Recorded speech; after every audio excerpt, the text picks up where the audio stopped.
Tourism was seemingly the area which received more focus than others by regional leaders during last week's meeting on the China-Caribbean Belt and Road Initiative.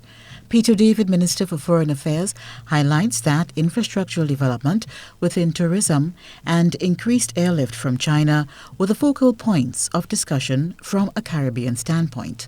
He says capitalizing on the 100 million Chinese tourists who travel each year and staking a claim in the market share is a target of regional leaders. We discussed there were persons here from the China aviation industry, and they discussed how we in the Caribbean can benefit from accessing the Chinese tourism market. So those discussions went well, and some new discussions will take place as we go forward as to how we access Chinese tourists.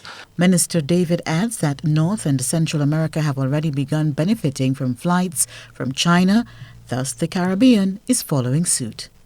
We are trying to see if we can get them to come straight to the Caribbean. We spoke about the hub and spoke system, where they can land in maybe Trinidad, Jamaica, Grenada, Barbados, and distribute Chinese to the various islands through that. So we are engaging the airlines in order to do that. So our focus is to look to see what we want for national development. Now, if it is determined that tourism sites need enhancement and there's a Chinese company willing to invest in it, then we do so. But it would all be based on our national interests and what we see as the areas of investment that we require for the development of our country. The Foreign Affairs Minister impresses that the countries are the ones who determine what area of assistance they require.